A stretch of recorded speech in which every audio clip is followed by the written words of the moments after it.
Entah teman-teman sependapat dengan saya atau tidak, tapi jika iklim investasi di Bursa Efek Indonesia tidak ada perubahan, saya bisa prediksi bahwa investor retail semakin lama akan semakin meninggalkan investasi saham di IHSG.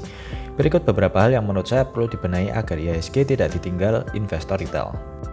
Ilmu trading berdasarkan pergerakan bandar akhir-akhir ini menjadi primadona bagi mayoritas investor.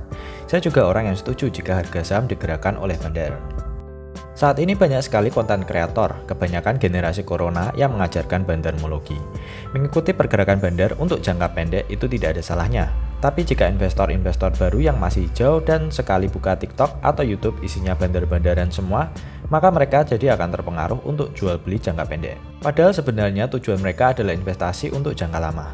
Akhirnya karena saham sering dibanting dalam jangka pendek oleh bandar, investor-investor baru ini akan kecewa dan mulai meninggalkan investasinya di IHSG. Sebaiknya teman-teman sesama konten kreator yang suka share ilmu bandarmologi juga harus memberikan edukasi bahwa bandarmologi adalah ilmu untuk trading jangka pendek. Investor baru yang tujuannya investasi jangka lama sebaiknya tidak perlu belajar bandarmologi dan tetap fokus ke fundamental perusahaan. Dari sudut pandang investor jangka lama, penurunan yang diakibatkan bandar jualan justru malah menjadi kesempatan untuk tambah posisi di harga yang lebih murah, bukan malah menjadi alasan untuk menjual saham. Salah satu keluhan yang paling sering saya dengar adalah jumlah minimal beli satu lot yang bagi banyak investor cukup memberatkan. Satu lot adalah 100 lembar. Jadi misalnya Anda ingin beli BBCA yang harga per lembarnya 30 ribuan, maka Anda harus menyiapkan dana 3 juta.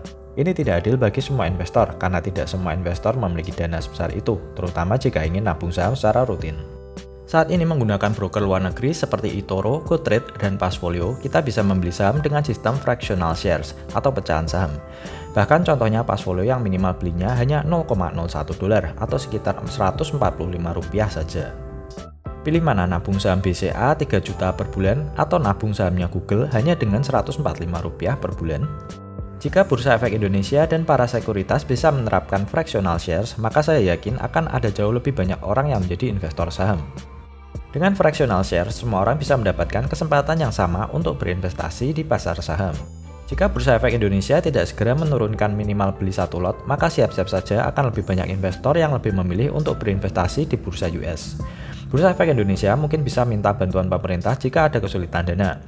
Bursa Efek Indonesia harus mencontoh Gojek dan Tokopedia yang dulu bakar duit terus untuk menggait minat konsumen.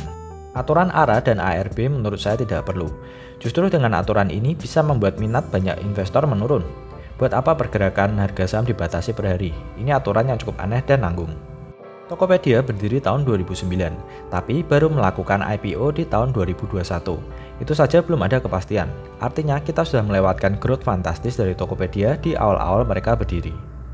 Saat ini Tokopedia sudah menguasai hampir semua pasar potensial di Indonesia. Dengan kata lain, Tokopedia juga berpotensi mengalami masalah scaling atau sulit untuk bertumbuh.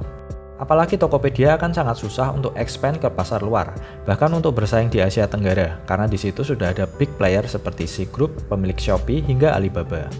Saya malah jadi curiga, apa jangan-jangan Tokopedia IPO karena para investor awal ingin merealisasikan keuntungan karena merasa growth-nya sudah melambat. Seharusnya BEI bisa lebih awal membujuk Tokopedia, Gojek, dan startup-startup lainnya untuk melakukan IPO.